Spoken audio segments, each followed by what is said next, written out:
What's up, everybody? Welcome to the first ever Kinda Funny Gamescast, episode 57. I'm one of your hosts, Greg Miller, alongside the producer/seducer, Nick Scarpino. Hello. Did you wander into the wrong show? Are you sure you're supposed to be on this one? I got an email saying you got to be here at 1 o'clock, and I was late. Over here, the pride of Long Island, Colin Moriarty. It's good to be here with you, Greg. And then over here, ladies and gentlemen, put your hands together. Sean and Jake from Campo Santo. Hi. Hey. Hey, Jake. Hey. You guys made Firewatch. We did. Just you two. No. Just you two. No, 20. We are 20% of the people who did that. Yeah, that's about right. We're not really so good at math. We're less than 20% of Firewatch. Okay. yeah. But you did the heavy lifting. We did less than 20% of the heavy lifting.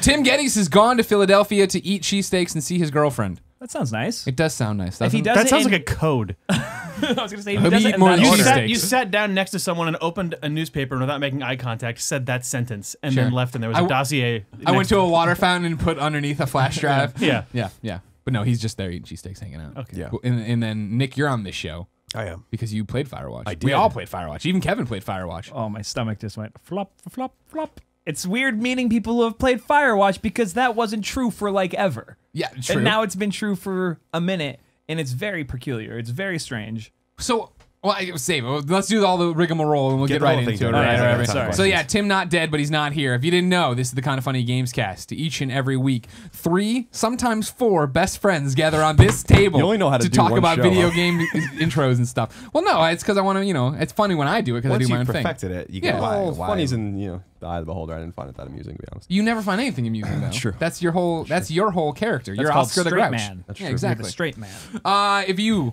want to get the Kinda Funny Gamescast early, you can head over to patreon.com/kindafunnygames and support us there, just like all these people did in the month of January. Thank you so much for your support. You go over there, you support us, you let us live our dream, plus you get early access to the shows, exclusive episodes, and a whole bunch of different perks. If you have no bucks to toss our way, it's no big deal. Head over to youtube.com/kindafunnygames where we post the show topic by topic, day by day, until the entire thing posts as one big MP3 in video. So now we can get right into it. Firewatch.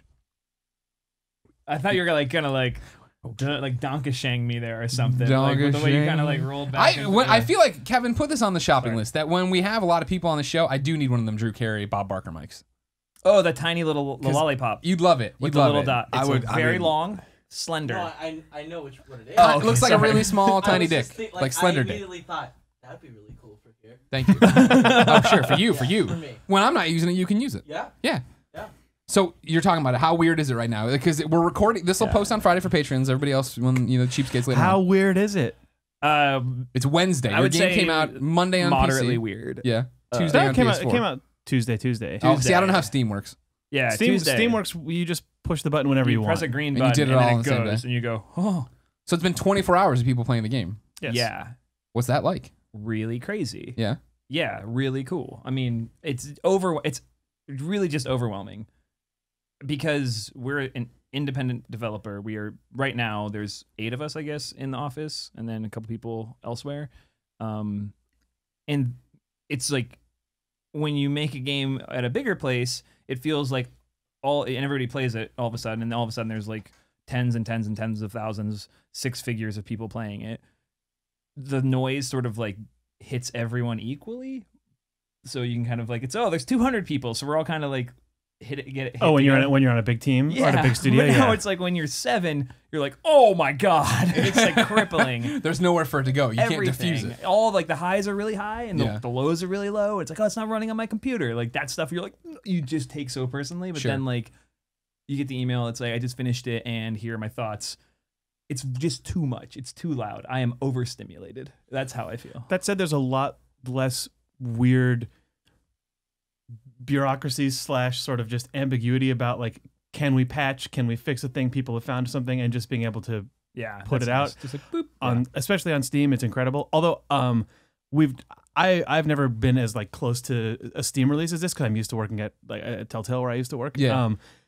And I've found a really amusing thing, which is when your game is live on Steam and you want to put an update up to it, it has a drunk test where you have to type the word Steamworks in and press enter before you can submit the form. Nice. So it's they're looking out for you at Valve. Yeah. A lot of barriers mean entry. It's Safety. 2 a.m. Do you really mean to be emailing Sharon right now? And you're like, I know, I Steamworks. don't. Steamworks, yeah. X works when you want to text your it. ex. Yeah. So no, it's just been really great. It doesn't feel like it's like there's no like relief moment because you're just the game's alive and people are playing it and you're reacting to that. So I don't know when we're gonna go to the office and it's just gonna feel like a normal day again. Sure, but it's crazy. It's been so well received. What do you know so far about numbers? It's been what 28 hours, I guess, since it's been released. We don't really talk about numbers too much publicly, but the game paid for itself already, which is pretty cool. Not too shabby. Yeah, so that's nice. So you can stop buying it. We're good. Yeah, so now you're giving fine. everyone the green light to go pirate. Yeah, it. you're fine. Thank You're good. Oh, please don't do that. That sucks actually because now I have numbers on that actually, and that is a nightmare. It is crazy. It is crazy. How do you get numbers on that?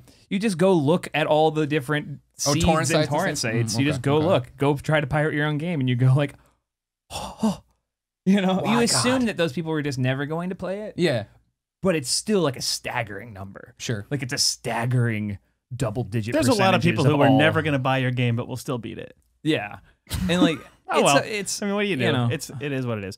you can upload they can upload their photos through the cracked version to Firewatch.camera, and then realize they had such a good time they can pay for their photos to be mailed to them and get us back on the back end, which would be nice. So here's the thing. You're talking about all this crazy stuff right now. I want to dial it back and talk a little bit about Please do. where Firewatch comes from, but then also Campo Santo. Because I remember last time you came through, the first time I ever met you, not last time I guess, but the first time I ever met you, you came into IGN, big dick swinging around. Oh, just here's just Walking Dead thunderous. season 1. I'm gonna get interviewed by Greg Miller. It's because it was during Judgment Day when we had all these. I remember Game of that. the Year Yeah, things that in was there. fun. And I remember I was like, oh man, he's got his life put together. You were like in a little suit jacket and all this other stuff. I wasn't wearing a suit jacket. And then you quit. You look like a prim and proper baby, and then you quit. What was And then what was happening there behind the scenes? Because you were over there too, obviously. Were you guys just like ready for a new challenge? Yeah, I mean mostly. Jake, what do you? Yeah, I mean, How do you always answer this question? It's been a while since I talked about this actually because we've just been heads down on Firewatch. But I mean, I was at Telltale for about 8 years, and I was there not from the beginning, but I was there starting with the second Bone game, which was like the third thing they put out.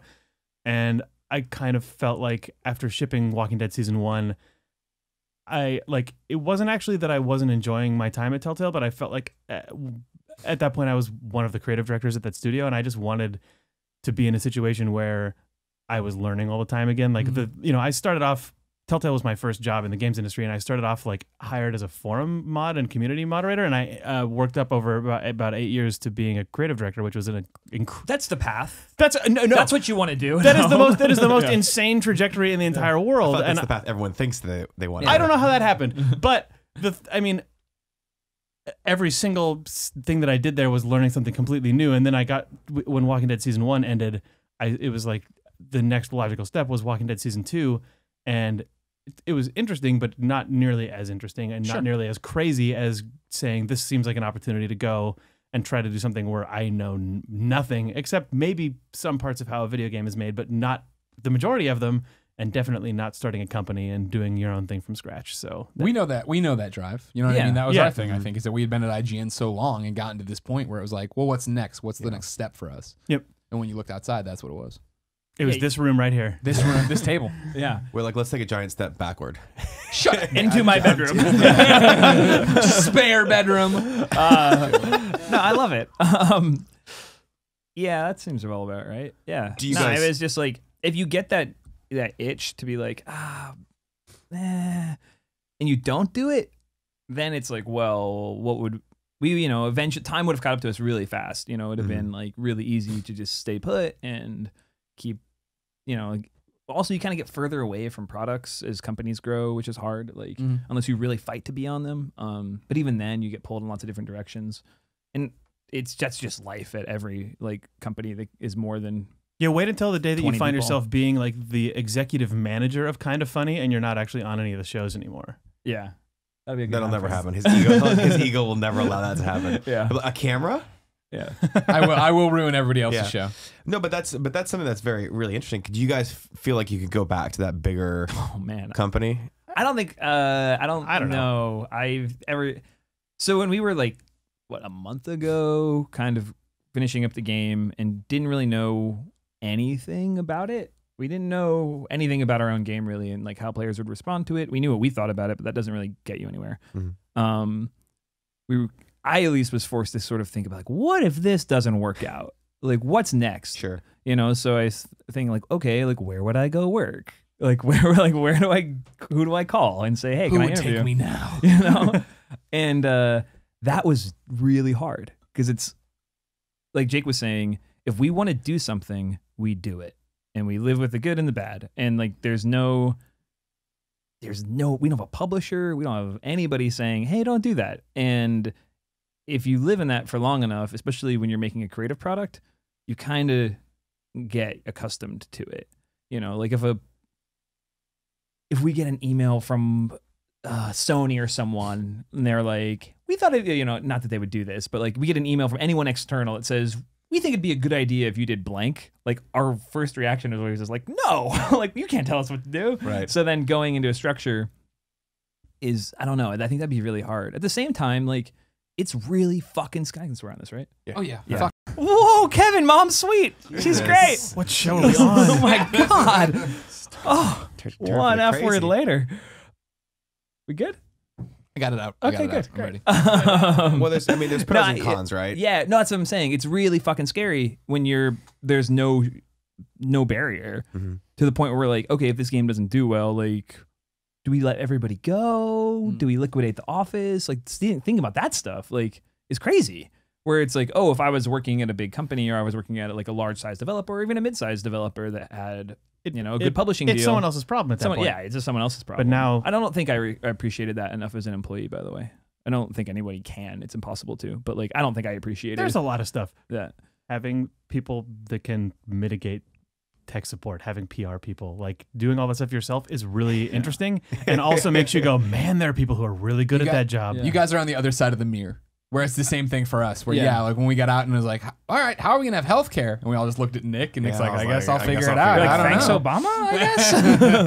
No thanks, Obama. But yeah, that is Jesus. let's open that vein. I was on. Sorry, go ahead. I was on a 3-hour call with him yesterday. With Obama, He's like, look, Yeah, with Obama. I was like, yo, well, looks this like doesn't work. He's like, you're on a call with his care. with the healthcare that we now have, which if you can call it that. This is the It's more podcast like, we'll take that your money and everyone give has you been nothing. waiting to hear about. Yeah. Like, let's hear some people who These people who have ran their own businesses talk about independent healthcare. Well, no, but yeah. that leads into the bigger thing, right? Because that is part of the fear that you take on, right? Like all of those different departments, like we talked about, like you don't have HR, you don't have accounting, you don't have legal. Like you might have a legal person. I don't know. we got lawyers. You got we have lawyers. There's 8 of you, 7 of you are lawyers. The other one person's like designing. We the do. game. Actually, only piece of advice I would give. It's like, oh, I want to go start my own developer as well.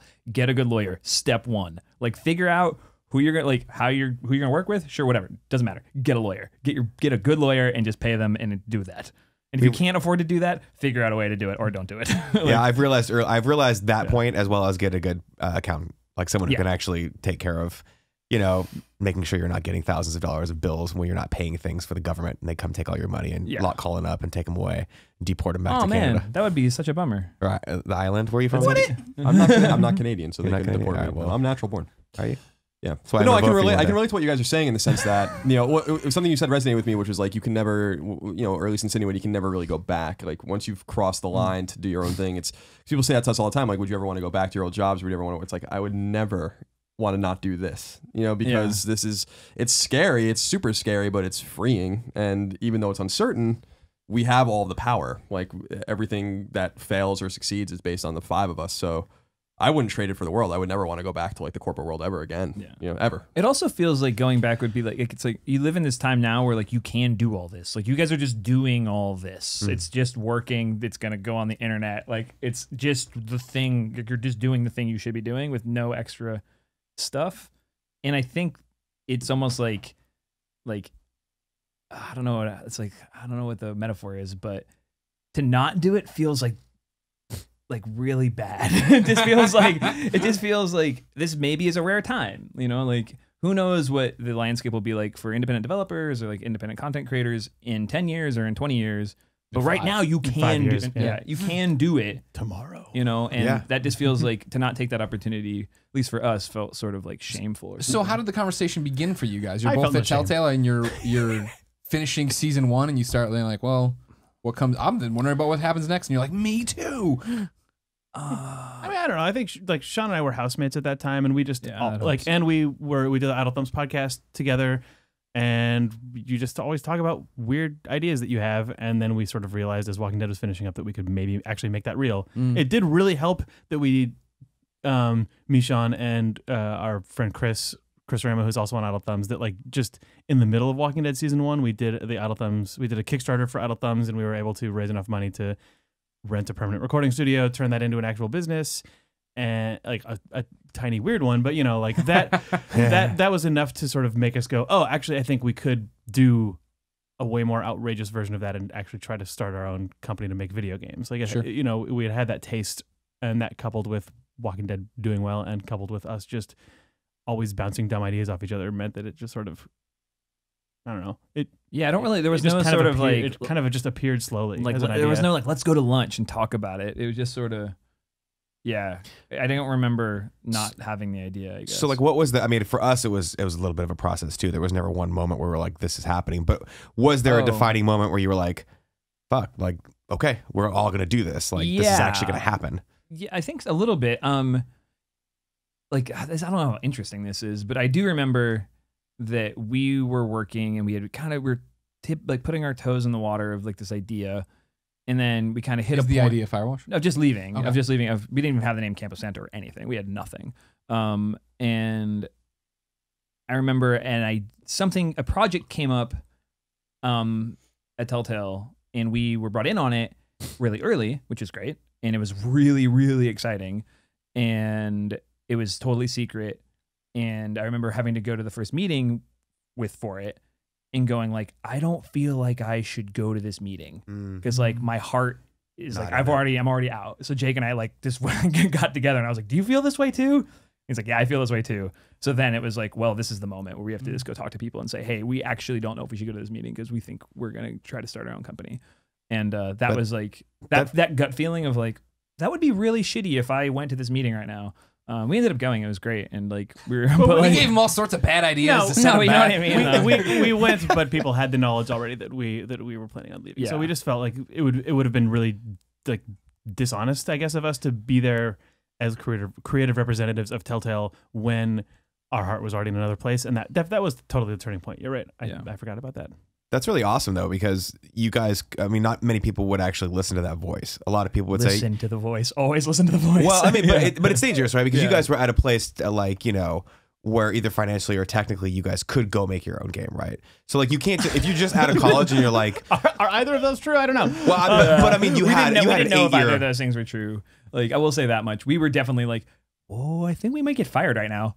Like, I remember being like, Oh, I remember that. you know, it's like, are we gonna get fired right now? And obviously, it's like, no. Like, if you work for people who aren't crappy, and we didn't, we worked for good people, they'd be like, oh, well, thank you for telling me this. Yeah, I mean, that's what I was going to say. Yeah. That's an awesome thing for someone to say, like recognizing that and then taking the step and saying, it's actually better for the company if I leave. If they can bring in someone that's super fired up about the brand and actually wants to work on this other project, Yeah. whereas my heart's not in it. So, you know, you guys, I've only known you for approximately 30 minutes, but you don't seem to be the kind of people that would half-ass it regardless. But at the same time, if you don't have passion for the project's going to suffer to some degree, right? If you're like, oh, fuck, we got to go to another one of those meetings for this thing that I don't really want to be doing this, then that game's going to suffer or that project's going to suffer. So you guys, any good boss should recognize that and be like, thank you.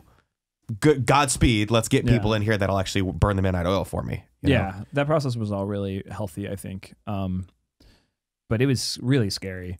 Like, we didn't have any sort of like concept of how we were going to pay for the game or ourselves until we were like living on our savings accounts and doing contract work.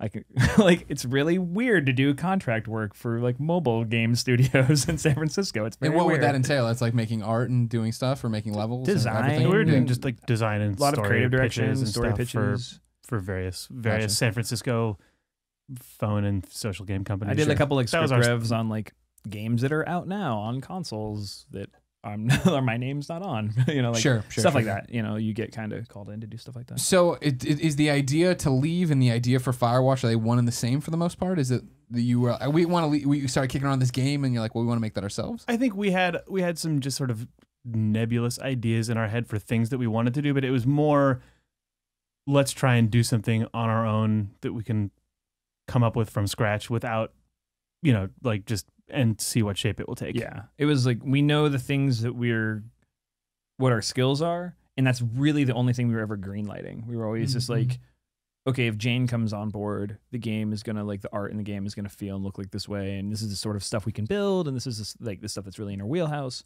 So that's just what that will be part of what Firewatch is. Yeah, there was never like a pitch of like this is the big idea. We didn't have to like stand in front of a publisher. I mean, and go like we did stand in front of a couple publishers. We didn't have to go in front of a publisher and go like this is what the game will be exactly. We just sort of kept hiring people and bringing people on. Yeah, I think we one of the ideas that we were kicking around right when we were first starting this up was this idea of a game with the setting of a fire lookout tower. And one of the first people we talked to about it actually was Ollie Moss, and he, like, I think part of the reason that Firewatch out of sort of just the like nebulous cloud of concepts jumped up so hard as a project we were really considering once we started was that Ollie got super excited about it, and like before like we went to sleep and woke up the next day and he'd already like drawn a bunch of sketches for what ended up actually being the first piece of key art that we put out, but like months before that, like just he just did some like scribbly drawing of a guy in a lookout tower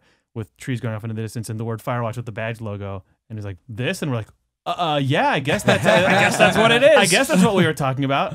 And that's the way the whole development's been, you know, like Chris Remo comes on and we don't have a plan for like sound or music, and like large chunks of the game are designed, and he's like this maybe, and we're like yep, that is what it was. Good, that's what it is. That's exactly what I meant. You nailed it. That's exactly what we were talking about. Good job. And that's the whole development of the game. Like it's going to be really exciting to make another game where a lot of like we don't have to build a team from scratch, and we can sort of explore before having to say yes. Because like when we signed the deal with Panic's a software developer in, you guys probably know this, but they're a software developer in Oregon that makes this is their FTP client called Transmit, and they make other really high quality Mac software. Our game was funded by a Mac utility and productivity software company. Yeah. So okay, awesome. We were just like we like said this is the idea for Firewatch. It's gonna be like we did story and character stuff at Telltale. Like that's my strength. It's gonna be first person. It's gonna be a mystery story probably. And probably we don't have like we've been building stuff, but we don't really have anything yet because like we're just learning how to use Unity. So we kind of that was the pitch really. And they said, well, we just want to like whatever you guys make, we want to have money behind. And we went like, well, that's cool. So we had a lot of other stuff came through like really well with them. Like we just had a lot of the same principles. But it also helps that I made skins for their popular MP3 player in the year 2000. I'm sure that was the big deal. That locked it down. Jake's Audion skins. It was surprisingly helpful that I knew those guys from that actually. But now the next game, it probably won't be that way. It'll probably be we won't have to like bring an idea around as much. Depending on who you're saying that now. Yeah, I don't know though. Like we'll probably just like start working on something, and it'll just be a totally different process now because we have a company and it's we're already building now like a record, right? I mean, before it was you guys had worked on these games and these people had worked on these games. Now you guys have a proof again. Yeah, this is what we did. This is dumb, but it also helps that everyone already has chairs and a desk and a computer.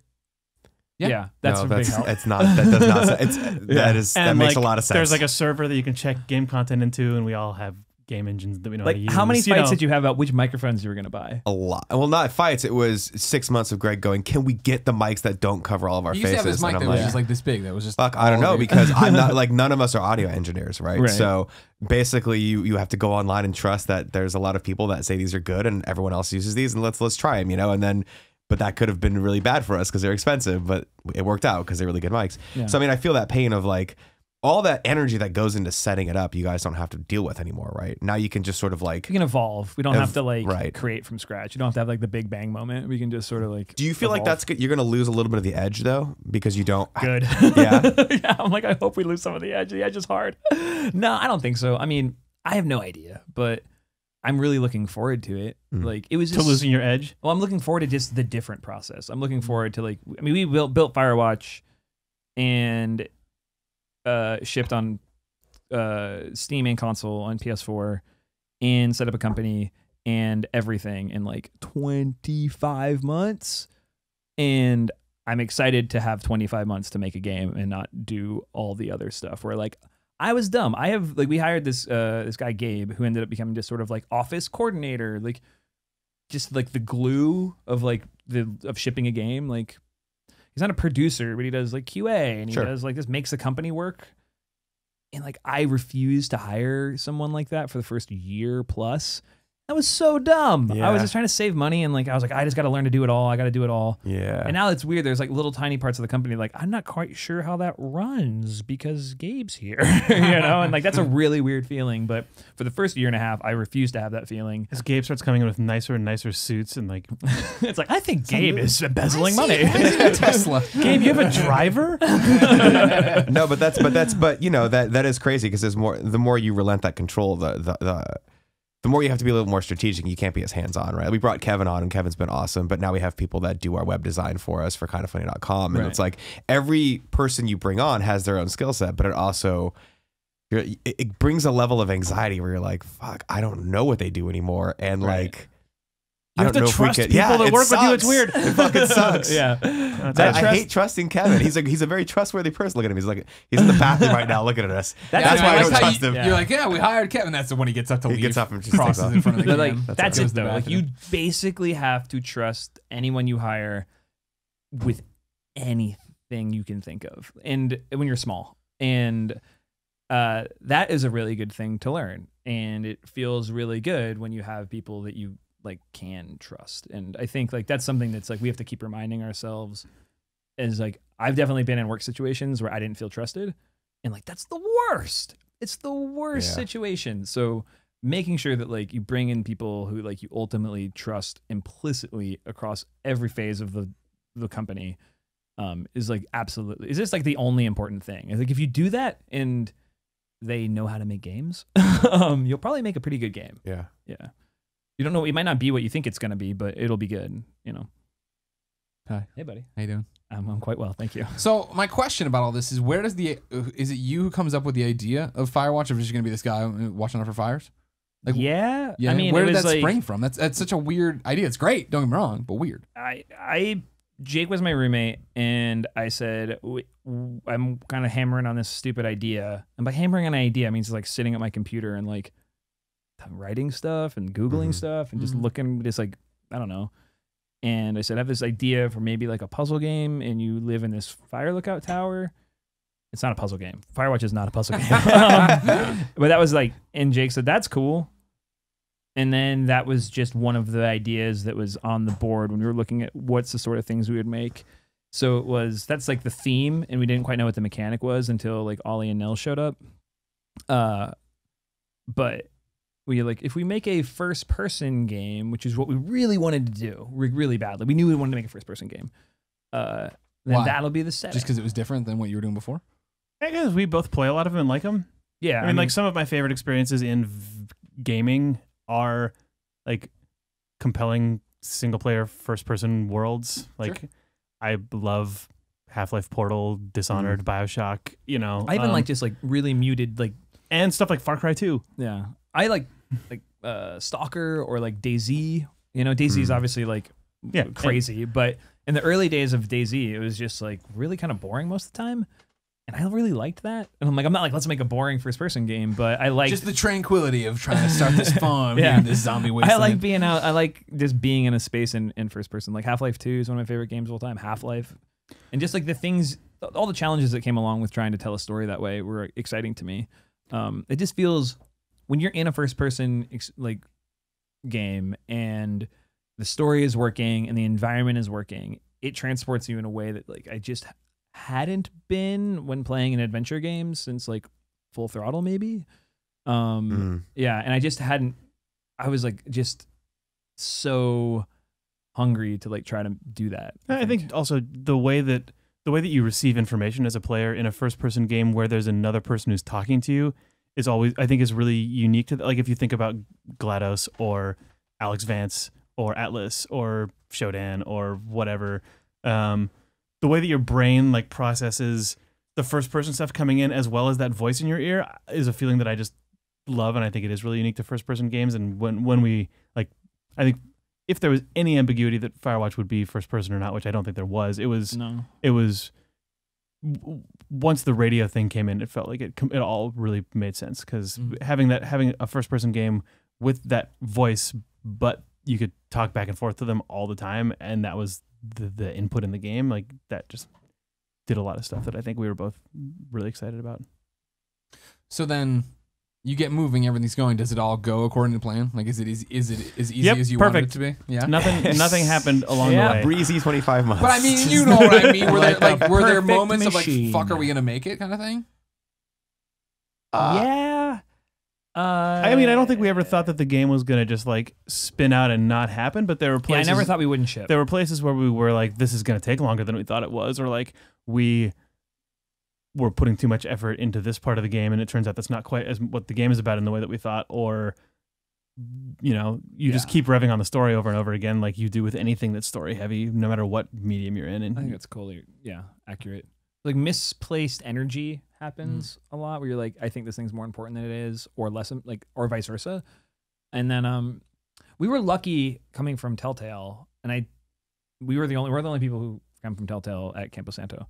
So I feel bad for everyone else. But like, we just like shipped stuff all the time. We were just always finishing episodes, and it was always really tense, and it was always like, tomorrow the game is going to look 50% better than the next. And it was just like, Thank goodness they've slowed that pace down since you left and taken on fewer projects. yeah, I have no comment.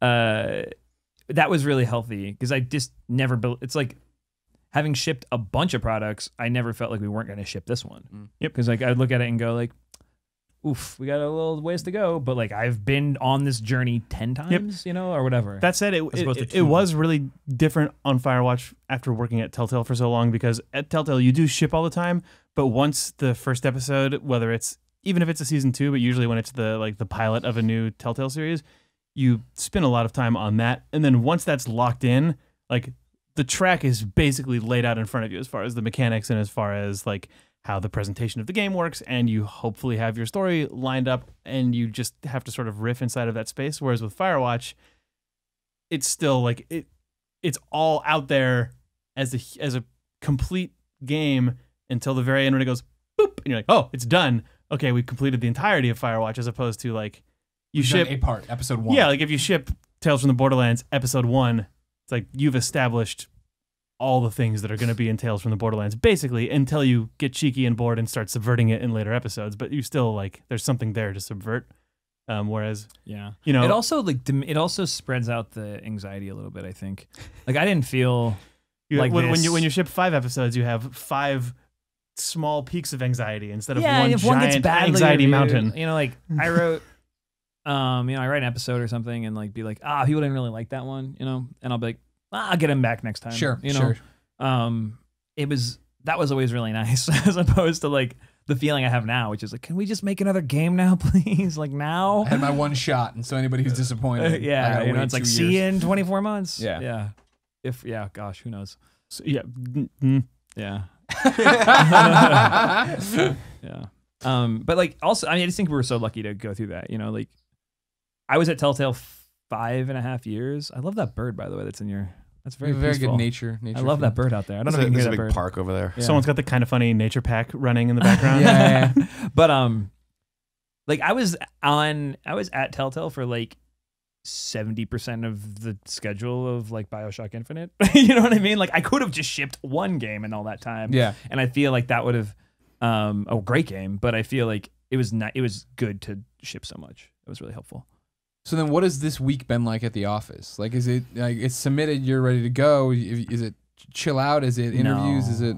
It's everything. Lots of PR like this. We got to do this. Got to get out there and Sell them copies. Move the no, hustle. it's $19.99 on Steam. It is actually everything. Firewatchgame.com. It is everything happening at once, and it's not quite what I expected. I thought it would be like the game ships and we go, oh, okay, next is Right. post-launch support and PR and stuff. But instead, it was just like, as it got closer and closer, I realized that it was not like a little series of steps, but there was actually just like a huge wall of everything was stacked up at the exact same time. And with a team our size, you know, it is like, okay, the game is either almost out or it's in pre-order or it's launched, and it's like press, support, patches, community management, checking on what everyone's doing, also getting super stoked about the reception that's been really good, and like passing reviews around, and then also doing PR and doing follow up with outlets and anything that goes posting wrong, weird stuff right? on the Twitter feed, and then like support and any unforeseen weird things. Like and we sent out a build for Twitch streamers. It was like just like the first hour of the game, and like we just said we were gonna do it, so we had to do it, and then we did it, and it was really smart, and I'm glad we did it. I think people liked it, but like it doesn't run on my computer, or like whatever. Yep. Like the link doesn't work, or like you sent me the wrong thing. Like we're doing all of that, and like I think that was really we're already surprising. now working on a patch for the PlayStation version. We're putting out updates to the Steam one. As you know, when you go from no matter how many playtesters and no matter how many testers you have, when the actual world plays your video game, it's a lot of people The playing pre-order video game. situation. Yeah, it was great that we pre-ordered the game. We weren't thinking we were going to do that. If you go to Steam right now, there's a sale, a lunar sale. So we were like, when we knew that was going to happen, we're like, oh, let's do pre-orders before the sale because like we're worried about that sale. And not that it mattered ultimately, but we were worried. So but People that were was pretty it. excited That about just your meant game. like You're the probably gonna be moment. okay. But that just meant like the moment the game went live, we just had like tens of thousands of customers. Like so many customers. We went from no Like, customers to the people who had pre-ordered our game all having it at the same time. So any it was just a any wave. weird Yeah. GPU that we didn't account for or something, now we know about it for sure. Yeah. You have hundreds of thousands of beta testers all of a sudden. Exactly. But Except I mean, the game except is that it's not that I they're, know, but it's it means- not their oh, God. customers. Yeah, they're customers. Like they're like we have like every customer gets like contact. So you know, no matter how few support tickets you get, you definitely feel it because it's people. And also we just don't have the Yeah. apparatus, right? Like Sure. we don't have like a support team down the street. It's like yesterday morning before we hit the button, it's like, does everyone know how to use the software that we're using to do support? To answer support And tickets. it's like, oh yes, good. We are now like becoming a different company for the next month or whatever. you Yeah. know? Yeah, we're basically a PR and tech support company, even though we were the people who were making the game up until Tuesday morning. Yeah. And then we're secretly still fixing the game also. Yeah, and then we'll go back to being, you're always these like different companies. You're sort of One day we'll go to being professional people who sleep Oh, that'd be so and cool. don't do a lot. And then we're going to go back to making a video game. Sure. But we're not there yet. Okay. Yeah. So you caught us right in the heart of the madness. I probably won't remember this. It's good that it'll be on the internet because I can go watch Good, it. that's Like another I just view. like I this want is that just view. not working. It's just funny to me to hear, even though you guys are making games, we don't obviously make games or have those kind of technical skills, but Or any skills. You do. It's not that hard. but the parallels of just finding a business, learning something from a big company that you had a lot of love for, which is where we learned too. But also getting away from that big corporate world and taking what you learned from it and applying it to your own new experience, but never wanting to go back to that old world, even though this new world might in many ways be harder. It seems like it's I don't know. I think the parallels are quite stark. Yeah, I know, to be honest for with sure, you. yeah. I'm really enjoying that this podcast has somehow become like small business theater, and it's not where I was expecting this to go. That's what I like it, the though. way I thought, This right? is really great. Like The I first- feel so much better. I'm like way more relaxed now. Oh. Just like talking about all this stuff than I was just like. No, when I our walked in. our audience is great and loves the story behind how a game or a company came to be, and ours included. You know what I mean? And I feel like I know from talking to Mitch, like this IGN spoiler cast, right, will be for Firewatch yeah. is on another level in terms of like I don't want to do that because I want people to know about the game rather than No, have it I spoiled for appreciate them. it. This is awesome. Like I'm very happy right now. I'm glad. Yeah. Where'd Puppy go? She I locked. I had Kevin lock him up. Oh, It's okay. a billion degrees in here, and I was just sweating balls Oh, with because this you just little had like heater a on top of me. 98 degrees. You should, if you want to go to the next topic, you should do the third topic next, I think, because it makes more sense. Here's what I was thinking. What if I? Okay, so I was gonna audible, but I was gonna audible to number 4, where we could all talk about Firewatch with the guys who made Firewatch, including the readers. What was that? Sure. Okay. And then we'll go to topic 3. Okay, yeah, So okay. here's what we're doing. Oh, we're coming up on reader mail.